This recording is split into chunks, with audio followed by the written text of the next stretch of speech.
done anything wrong in this situation. He took a pitch in the back. He got beat for crying out loud. We used heart attack.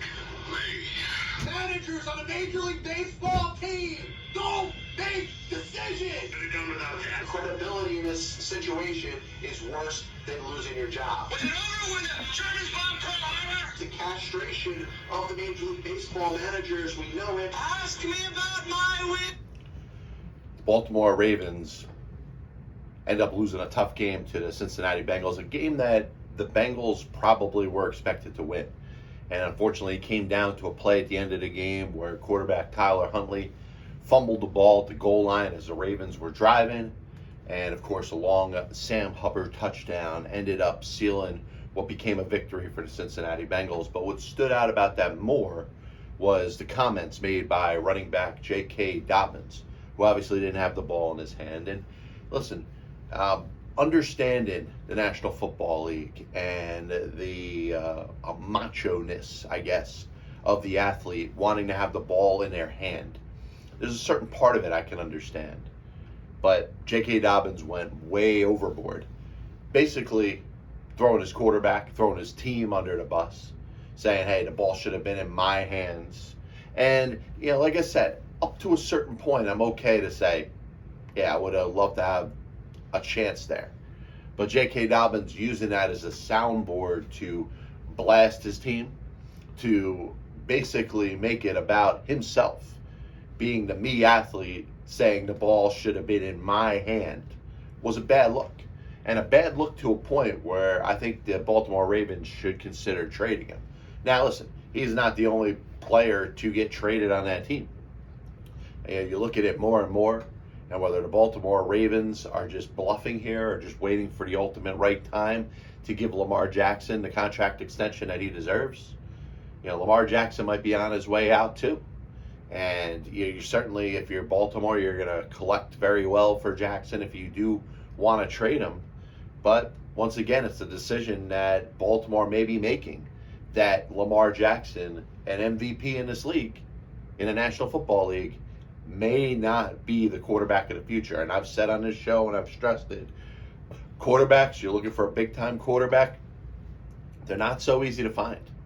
And you just want to move on from your quarterback who's won an MVP, who's been a top player in this league, certainly is a dual threat. I think his throwing arm, his ability to throw is a little bit underrated. I think he is a better thrower than he gets credit for.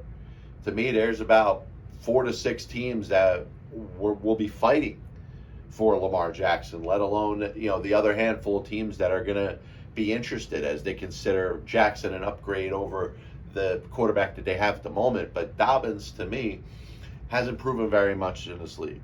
He's been injured a lot. He hasn't gone out there and had that 1,500-yard rushing season. He hasn't been Derrick Henry. He hasn't been Jonathan Taylor yet.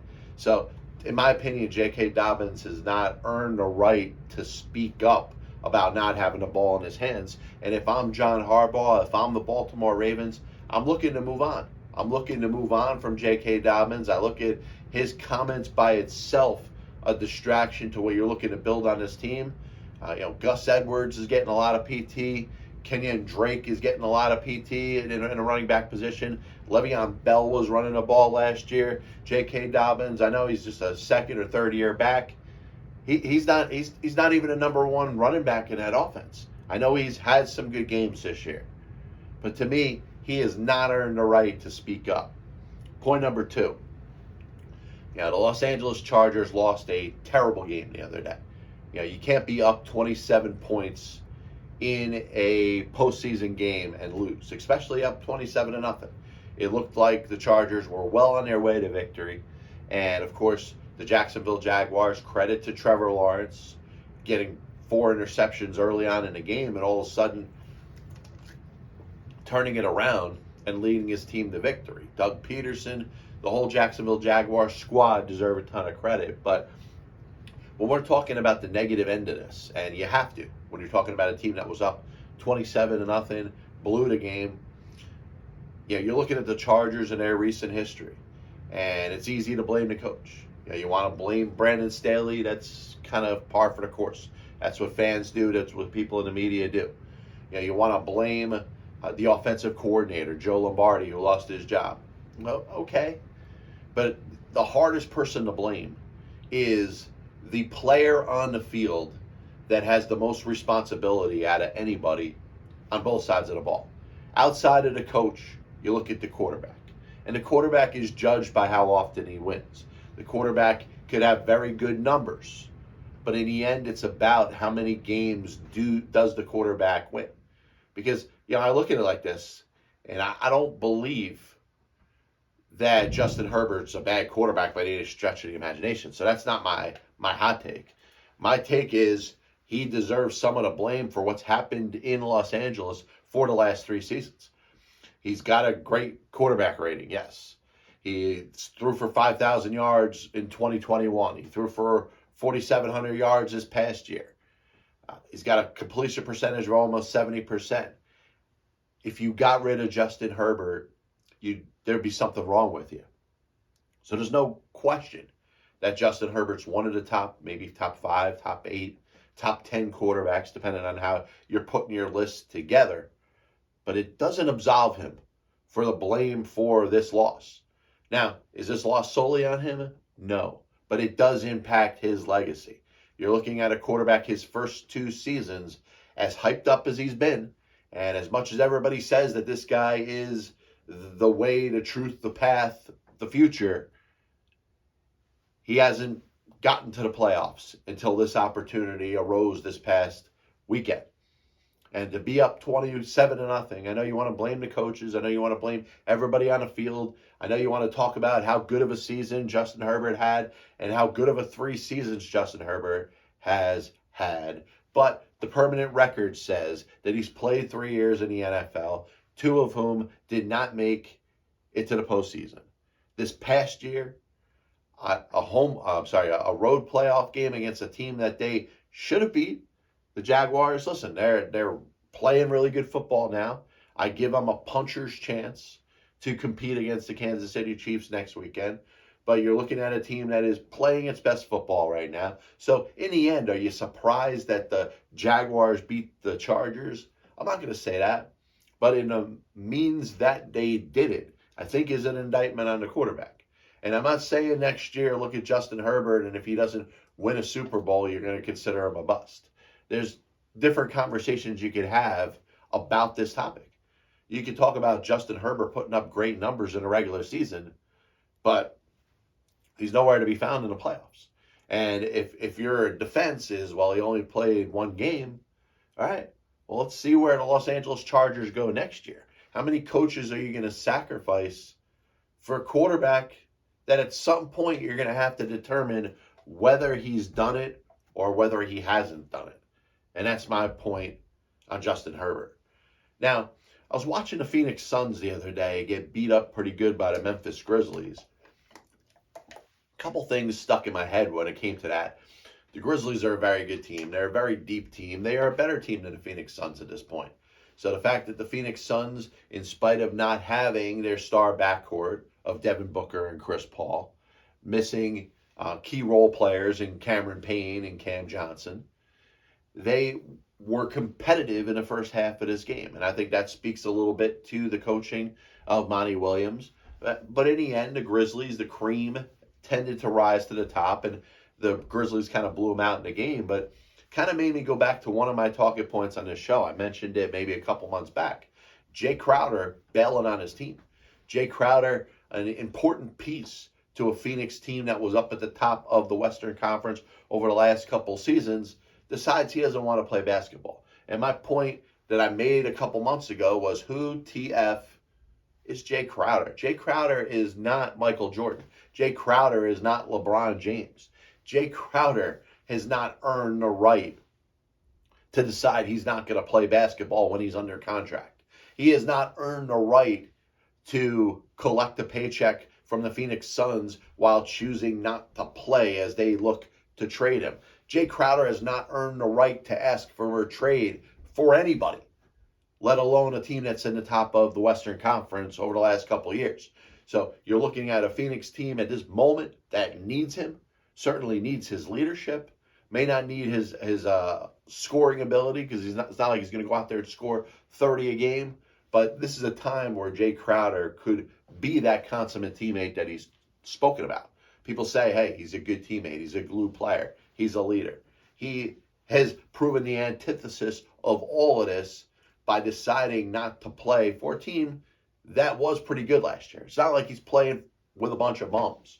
He's playing with a team that was at the top of the Western Conference last year, a team that was expected to make a run to the NBA Finals and maybe compete for a championship. And after that, he decides he doesn't want to play. That's a terrible look for Jae Crowder. And I'm going to continue to harp on that. You're looking at a Phoenix team that is struggling now because of injuries. They certainly need their glue player, the guy who maybe is a self-proclaimed glue player, to be out there on the freaking basketball court.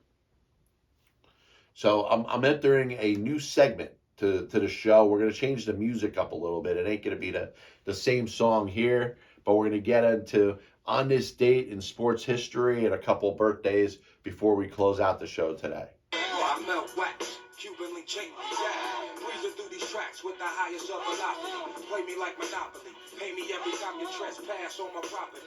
I'm dead dastardly, no use in cock blocking me. Sloppily. So on this date in 1896, the first college basketball game was played. The University of Iowa got 5 players together. They challenged the University of Chicago to get 5 players together. And Chicago beat Iowa 15-12 on January 18th, 1896. Of course, in 1958, it was a significant moment, not just in the history of the National Hockey League, but certainly in the battle for civil rights in this country. Willie O'Ree became the first African-American player to play in the NHL when he played for the Boston Bruins, as the Bruins beat the Montreal Canadiens 3-0. Last year in 2022, 64 years after becoming the first African-American player to play in the NHL, his number 22 was retired by the Boston Bruins. I believe his number should be retired, similar to Jackie Robinson, throughout the entire sport by every team. Al Davis in 1963 is named the head coach and general manager of the Oakland Raiders. 10 years later, the Red Sox signed Orlando Cepeda to be the first designated hitter. Now, the first designated hitter, of course, was 1972 Ron Blomberg, but what's significant about the Cepeda signing is the fact that he was the first player to be signed as exclusively a designated hitter. By that moment, Cepeda's legs were beat up. He couldn't play the field anymore. And it was the first example of a player's career being able to be extended because of his ability to hit. And Orlando Cepeda had a pretty good season for the Red Sox in 1973. 1976, Super Bowl 10. The Pittsburgh Steelers beat the Dallas Cowboys 21-17. Lynn Swann was the Super Bowl MVP. Nothing crazy when it comes to birthdays, but you know, I quote the guy in Blue's Clues: every day is somebody's birthday.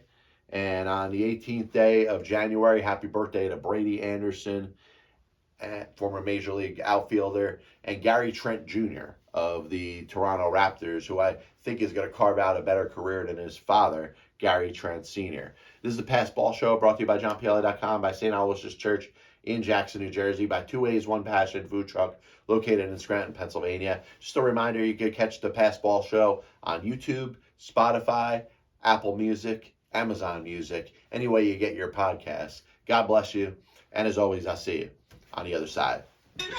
Chris Bryant was on the Chicago Cubs roster opening day. I have many leather-bound books. My apartment smells of rich mahogany. Why don't you give it all or a majority of it to the team that wins the friggin' World Series? I was going to listen to that, but then I just carried on living my life. I may come out as the biggest Major League Baseball manager apologist. That'll only make someone work just hard enough not to get fired. Because hitters are going out there saying, I'm either going to hit a home run or I'm going to strike out. And if I don't get a pitch that I feel like I could drive out of the park, I'm not even supposed to be here today. especially prospect fours and hoarders, are going to be a little pissed off at me when I say this. I'm a dude who's laying the dude disguised as another dude. There are only 2 managers in baseball's Hall of Fame who have losing records. One of them is the iconic Connie Mack, who you could say, in spite of winning 5 World Series championships as a manager, could be in as much as a pioneer.